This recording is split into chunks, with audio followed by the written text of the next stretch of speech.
urumva rwose electron zawe nazo ni nk'abamotari b'i Kigali ntago ishobora kuza ngo ijye gucamo hano igenda izenguruke hano kuri road kandi iri kubona hano harimo akayira kagufi.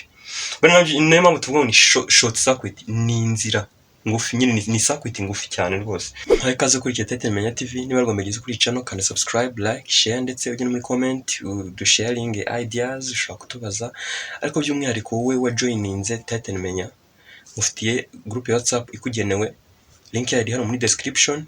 Abantu batazi description ahantu iba, ureba hano ku izina rya video ugakandamo, uhita ubona ahantu hasi handitse ngo injira muri WhatsApp group. Uvuga ngo joining abandi, hari abantu bafite ubumenyi bugiye butandukanye, wowe hari icyo uzi batazi, nabo hari icyo bazi utazi, genda mu sharing. Nanjye ndahari muri group, nshobora nanjye kuba nagira icyo mfasha aho ngaho, nk'igihe umuntu abije ikibazo runaka nanjye mbamara kugira ngo mbashe kuba nabafasha, kandi twese dufashanye muri rusange nk'umuryango wa Titan Professionals. Iyo group niko yitwa, mbashishikarije kuyisura kandi namwe mugafashanya n'abandi. Rero tudatinze, ni ukuvuga ngo nshaka ko abantu bari muri Titan Menya twinjira mu bintu bya electronique tukabihera mu mizi kugira ngo tubyumve mu buryo bw'umwihariko, kandi nshimira buri muntu wese ukurikirana Titan Menya TV, by'umwihariko abari hanze y'u Rwanda. Ndabashimiye ewana kudesha. Uvuga ngo guys birabigoranye kuko hari nk'abo nyambona bajya banyandikira ati ko nabasobanura mu Giswahili, ntabwo rwose sinkubeshye Igiswahili cyanjye banza natura turye byagorana, ariko nyine urumva ubutaha ndashaka kuzagerageza gukora ama video y'Icyongereza. Ndakeka ko Icyongereza cyo gishobora kuba cyakoroha ku bantu bamwe na bamwe. Uyu munsi ndashaka twige ikintu twita circuit, kuko muri electronique byo kumva turi kuvuga ngo circuit, ngo short circuit, ngo ngiki, ngo open circuit, ibintu nk'ibyo ngibyo. Ubundi ndashaka kwiga iri jambo circuit ni iki. Stay tuned. Ubundi circuit by definition batubwira ko circuit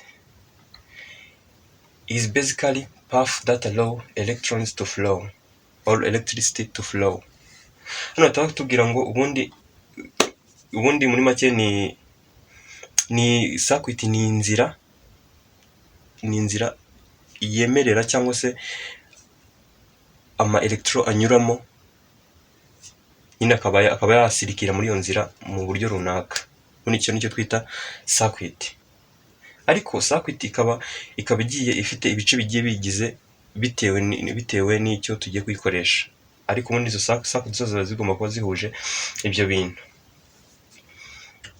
Icyambere muri circuit tugiramo icyo twita power source. Icyo ni icyambere. Tukagira icyo twita conductor.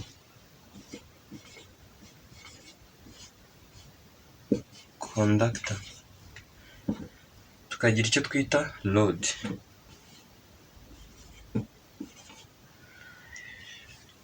Tukagira n'icyo twita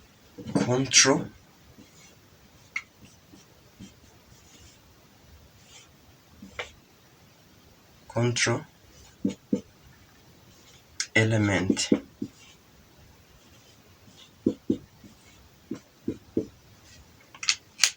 Ubundi muri make ibi ngibi nicyo bice bigize circuit muri rusange, by'umwihariko za electronic, kubera ko twebwe turi muri electronic world. Urumva turi kureba ibintu bigendanye na electronic.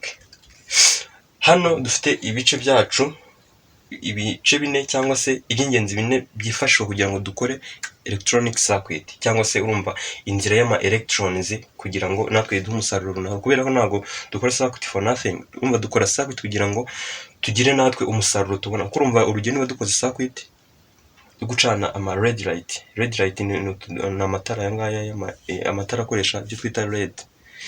Uvuga ngo niba dukoze iryo tara, urumva twe dukeneye umusaruro wo kubona urumuri. Urumva twe twubaka circuit for purpose, nyine twubaka circuit dukeneye natwe umusaruro. Ntabwo ubaka circuit kugira ngo uterere hariya mu birangirira aho ngaho. Rero iyo circuit igomba kuba igizwe na bino bice bine kugira ngo circuit yacu tuvuge ko ari circuit yuzuye. Icyambere power source. Iyo tuvuze power source ubundi ishobora kuba icyo ari cyo cyose gishobora kuduha umuriro, ishobora kuba batiri, ishobora kuba hano muri power source dushobora gusangamo, urumva dushobora kubonamo batiri, dushobora kubonamo ziriya power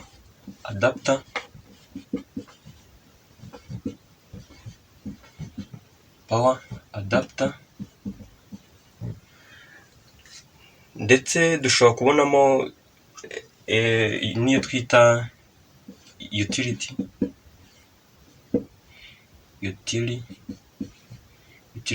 source. Utility source ni urumva ni umuyoboro rege iba yaraduhaye mu rugo, tugashyira mu socket outlet. Socket outlet ni prise, niho tuyita mu cyongereza socket outlet. Urumva aha hose urumva ni power source dushobora kwifashisha twubaka circuit yacu. Icyo ni icya mbere. Tugomba twagiramo ikindi kintu cyitwa conductor. Conductor akenshi twe dukoresha muri electronique zigomba kuba ari insinga, nyine muri make ni ibyuma, nyine nabwo ibyuma biba biri good conductor, kubera ko iyo ugiye kugereranya icyo twita matter cyangwa se biriya ama chemical element, ibyuma tubisanga muri solid state akenshi. Noneho rero ibyuma nabwiye ko ibyuma ibyinshi, most of them ibyuma biba biri good conductor. Wenda bitandukanye icyo twita wenda conductivity.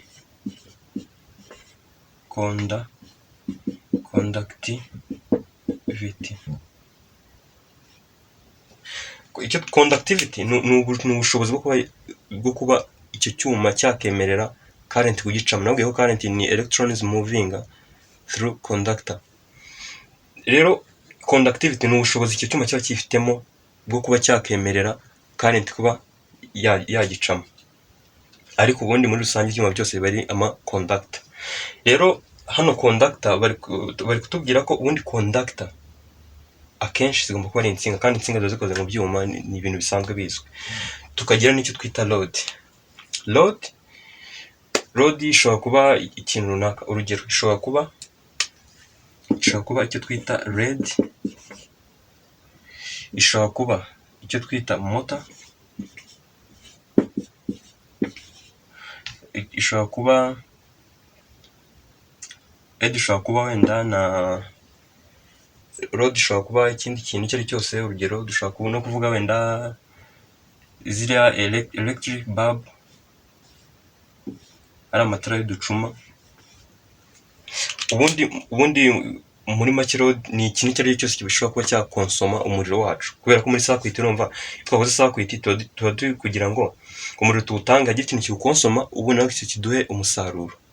Yego, rero ku ma load dushobora kubona ama LED ni bino twita ngo ni ampule, tutara dutoya cyane, natwe nicyo twita LED. Tuzayibona mu semiconductor. Mbibutsa ko ndi kubategurira isomo rirambuye ku semiconductor kugira ngo tuzayinjiremo twumva ama conductor icyo ari cyo.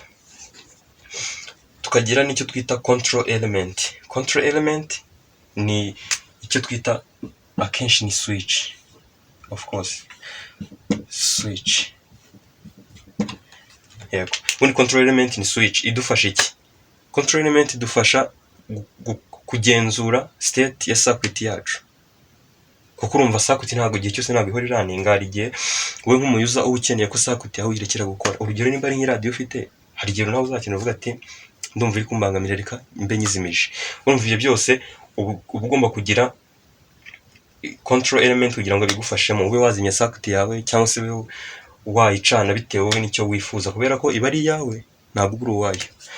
Hanyuma ibi ngibi ndumva byumvikanye, hano dushifting tujye ku bindi.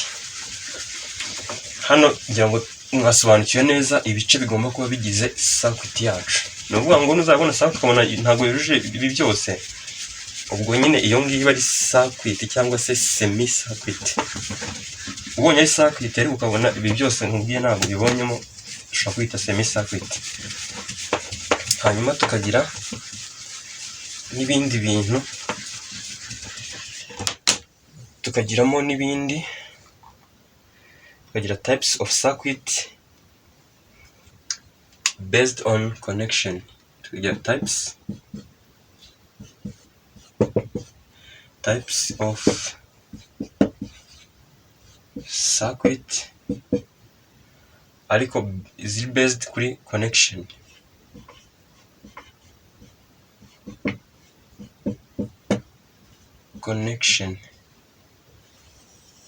Yego, ni ukuvuga ngo aya ni amoko ya circuit ariko tugendeye kuri connection cyangwa se kuri ya path, ruriya rugendo rw'ama electrons, ari naho tugiramo iyitwa series circuit, tukagiramo n'iyitwa parallel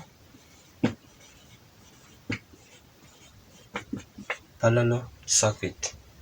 Ni ukuvuga ngo ahangaha noneho ibingibi ku bantu bize physique hari ibyo twitaga principles, ni ariya mahame aba ashyizweho n'abantu bavumbuye ibyo bintu. Rero izi ngizi zo akenshi ziba zigendeye ku cyo twita Kirchhoff law. Kirchhoff ubundi ni umuntu cyangwa se Kirchhoff ni umuntu nawe umwe mu bavumbuzi we yavumbuye icyo twita voltage law ndetse na current law. Rero izi circuit ikintu zikora izo zemprima iyo law iyo cyangwa se ayo mahame iwe yashyizeho. Navuga ngo iwe yavuze ku kijyanye na current, iyo twakonekise gutya current bigenda gutya, twakonekita gutya voltage bikagenda gutya. Rero izi circuit nizo zemprima ibyo bitekerezo bye. Urugero iyo tuvuze series connection ni igihe component ziba zikonekise ibyo twita end to end poles. Ni ukuvuga ngo imwe inyuma y'indi zishoreranye ku murongo.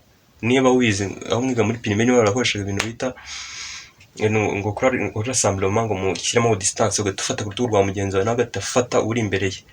Biriya nibyo twita series connection. Ni ukuvuga ngo niba dufite resistor yacu tukagira indi resistor yacu tukaziconnectinga gutya, tukaba tuzijyana kuri batiri, iyi ikaba ari batiri gutya, ubundi kandi ikaza iflowinga gutya. Ni ukuvuga ngo nigera hano urabona irahera muri resistor ya mbere, urumva resistor ya kabiri yo bizayigeraho nyuma byahere muri iyi ngiyi ya mbere. Iyi ngiyi niyo twita series connection cyangwa se series circuit. Ariko mbibutsa ko akenshi nidushanya circuit, nabwiye ko circuit igomba kuba ifite igomba kubahisha ibintu byose, tugomba gushyiramo na control element switch. Hanyuma tukagira n'iyi ngiyi twita parallel circuit. Parallel circuit yo noneho itandukanye n'iyi ngiyi series circuit. Ariko noneho parallel circuit buri load, izi resistor nshobora kuzita na load kuko nyine hano tuba turi gushushanya, ariko ubundi muri circuit papa si bari kugeza umuriro cyangwa se kuderivaringa umuriro kuri load. Hano kuri parallel ho buri load noneho we yifatira kuri power source nyirizina. Urugero nka gutya, hano dufite batiri, hano tukagira resistor yacu, hano tukagira indi resistor. Buri yose urabona hano ifataho, hano naho dushobora kuzishyiriraho amaswitch abiri atandukanye gutya, bakadushyiramo switch imwe, ibyo byiza.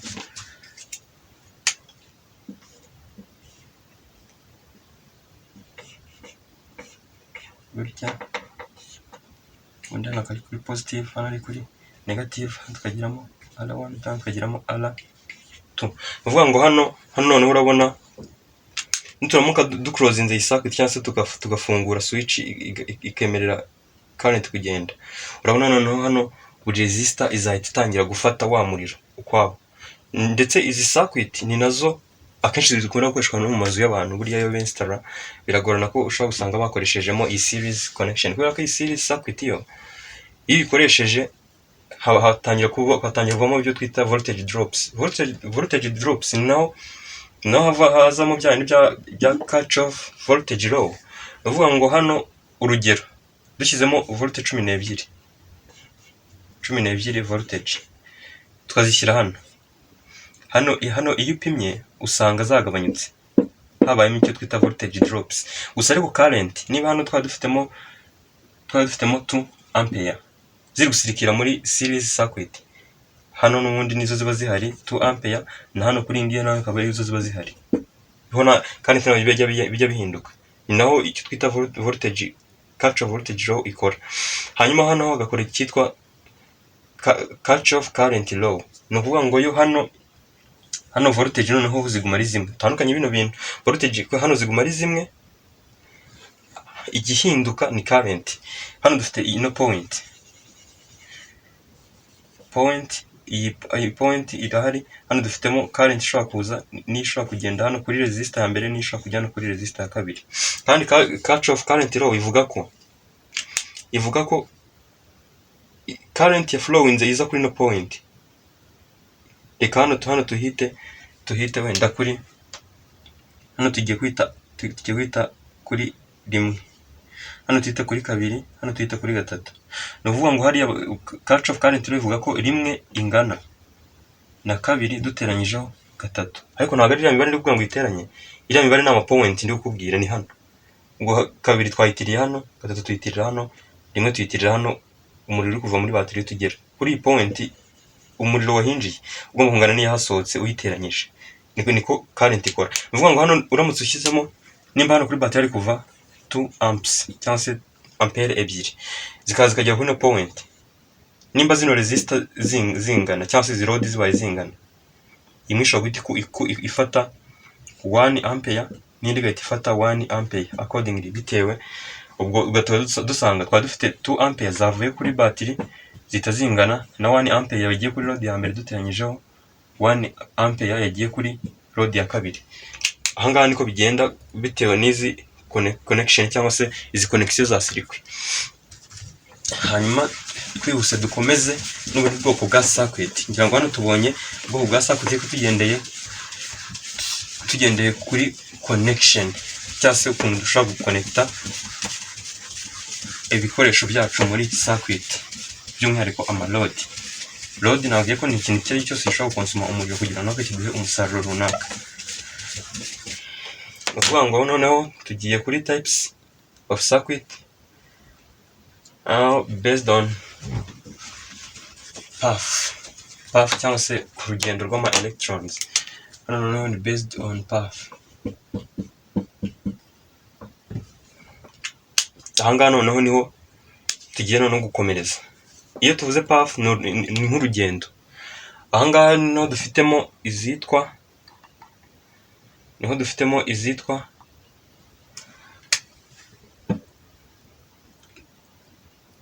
open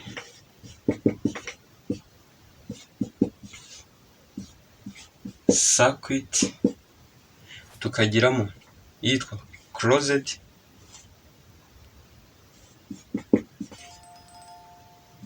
circuit, tukagiramo n'iyitwa short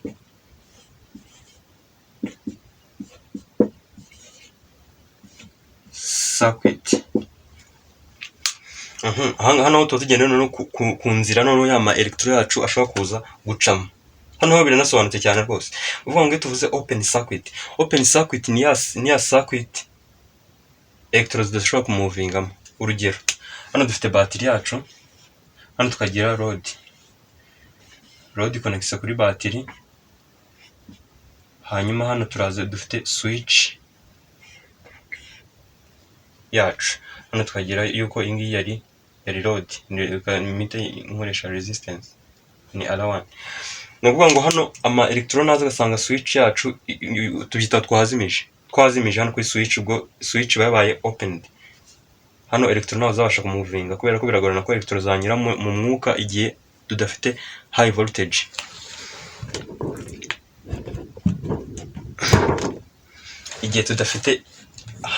voltage. Rero electron zigera zata zihagarara, urumva iyi circuit yacu iropen cyangwa se irafunguye. Mu yandi magambo, hano ari gufungura iracanye iri kwaka wapi, irazimije. Ariko hano tuvuga ko ifunguye, urabona hano iri open. Nibyo twita open circuit, ni circuit electrons zidashobora kumuvinga. Hama tukagira n'iyo twita closed circuit. Iyo noneho tuba dufite dufite batiri yacu hano, tukagira load R1 aranabwiye ko ni resistor niyo ndi gukoresha hano, tukagira batiri yacu. Noneho hano dufite ya switch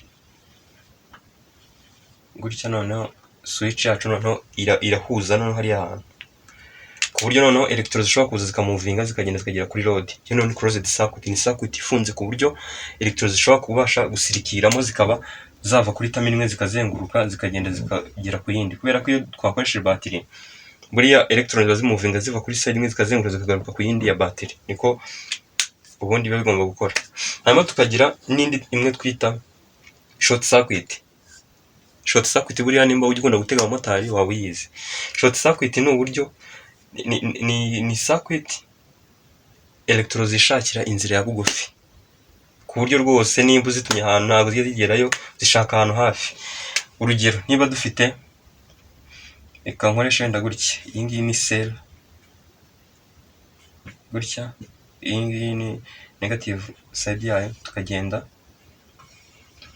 wenda hano dufitemo resistor, hano dufitemo load,